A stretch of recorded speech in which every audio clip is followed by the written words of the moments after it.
Omega 3 या fish oils आपने बहुत सुना होगा भाई, बहुत अच्छे होते हैं नहीं ये और वो। सो इसके बारे में what do you know, what should you know, और ये क्या है, क्यों खाना है, नहीं खाओगे तो क्या होगा, खाओगे तो क्या होगा, कौन सा चमत्कार होगा, क्या नहीं होगा, एटसेट्रा एटसेट्रा, आज हम जानेंगे इस वीडियो में।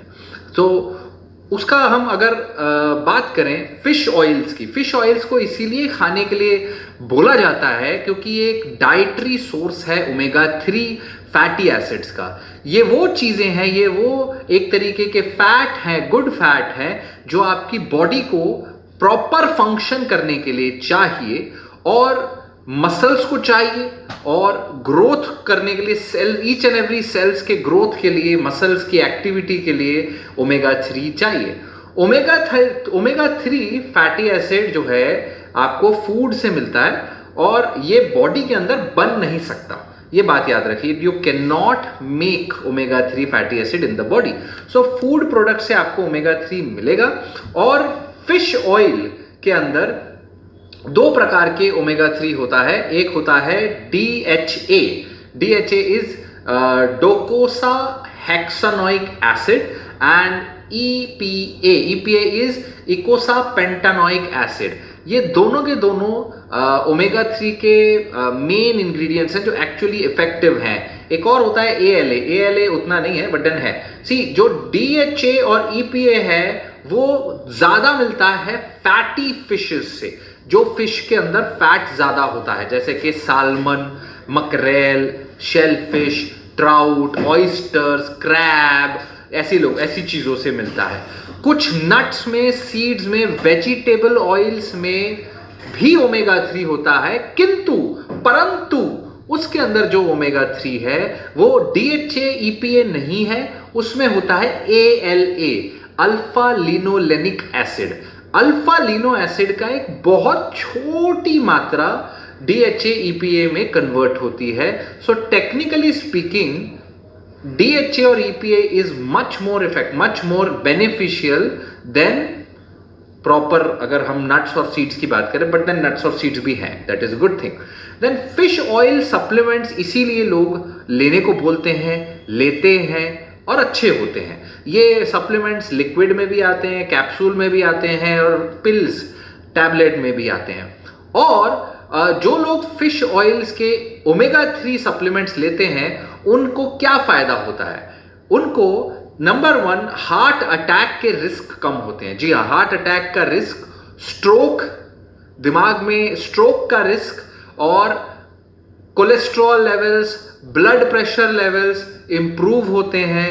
यहां तक के रूमेटॉइड आर्थराइटिस या जितने भी इन्फ्लामेशन वाली कंडीशंस हैं उनमें इंप्रूवमेंट देखा गया है। क्यों देखा गया है? क्योंकि फिश ऑयल्स या ओमेगा 3 फैटी एसिड्स में एंटी इंफ्लामेटरी एक्शन है, एंटी इंफ्लामेटरी, राइट। ओमेगा 6 जो होते हैं वो प्रो इंफ्लामेटरी होते हैं, यानी वो इंफ्लामेशन करते हैं। इंफ्लामेशन भी जरूरी है क्योंकि आपकी बॉडी कि इम्यून सिस्टम इन्फ्लामेशन पे एक्ट करती है। बॉडी के अंदर जब बाहर के ऑर्गेनिजम्स या फॉरेन इन्वेडर्स, बैक्टीरिया, वायरस आते हैं तो उनको मारा जाता है इन्फ्लामेशन से। लेकिन इन्फ्लामेशन ज्यादा हो जाए, मारधार ज्यादा हो जाए तो आसपास बहुत ज्यादा नुकसान हो जाता है जानो माल का। बिल्कुल वैसा ही शरीर के अंदर ऑटो इम्यून डिजीजेज, इन्फ्लामेशन से बहुत ज्यादा नुकसान होता है शरीर में। उसको कम करने के लिए, उसको मैनेज करने के लिए ओमेगा 3, ओमेगा 6 दोनों अमाइनो है, दोनों फैटी एसिड्स का एक रेशियो बैलेंस चाहिए। 1:4, 1:5 के रेशियो में, 1 ओमेगा 3 तो 1:4 ओमेगा 6 के रेशियो में। तो ये जरूरी बैलेंस मेंटेन करना होता है। और बहरहाल जो हम खाते हैं वेजिटेबल ऑयल्स, जितने भी प्रकार के ऑयल्स हैं उनमें ज्यादातर ओमेगा 6 ज्यादा है। सो इसलिए ओमेगा 6 आपकी और हमारी डाइट में भरपूर है। हमें जो चाहिए वो है ओमेगा 3। सो ओमेगा 3 में भी हमें चाहिए EPA और DHA, और ALA भी चल जाएगा। अगर EPA DHA नहीं खा सकते, फिश नहीं ले सकते, फिश ऑयल नहीं ले सकते, तो एटलीस्ट ALA चाहिए। अब एविडेंस, रिसर्च क्या बोलता है इसके लिए? रिसर्च अगर हम करें ओमेगा 3 या फिश ऑयल्स के ऊपर, तो हार्ट डिजीज के ऊपर करी गई रिसर्च बताती है कि जो लोग टूना, साल्मन या ओमेगा 3 रिच फिश खाते हैं हफ्ते में 2 बार, तो उनके हार्ट अटैक के रिस्क कम हो, हफ्ते में 2 बार खाने भर से हार्ट अटैक के रिस्क कम हो जाते हैं। या फिर फिश ऑयल के सप्लीमेंट 6 महीने तक लेने भर से भी हार्ट रिलेटेड इवेंट्स यानी हार्ट अटैक, या फिर जिनको एक्चुअल हार्ट अटैक आ रहा है उनकी डेथ होने के रिस्क कम हो जाते हैं। यानी आएगा भी तो कम हैवी, कम डेंजरस वाला आता है। So yes, omega 3 are very very beneficial, right. और इवन जो पेशेंट जिनको कंजेस्टिव हार्ट फेलियर है उनमें भी omega 3 are very effective. Blood pressure की रिसर्च में देखा गया है जिनको ब्लड प्रेशर है, जो ओमेगा 3 फिश ऑयल्स या फिश खा रहे हैं, उनमें भी there is a greater control in blood pressure, right. So उनमें देखा गया है कि कंट्रोल ज्यादा बेहतर है, हाइपरटेंशन बेटर कंट्रोल है, कोलेस्ट्रॉल लेवल्स देखे गए कि कम है, रूमेटॉइड आर्थराइटिस में जॉइंट स्टिफनेस कम हुई, रिलेटिवली जॉइंट के जो प्रेशर्स हैं, पेन है, वो कम देखा गया।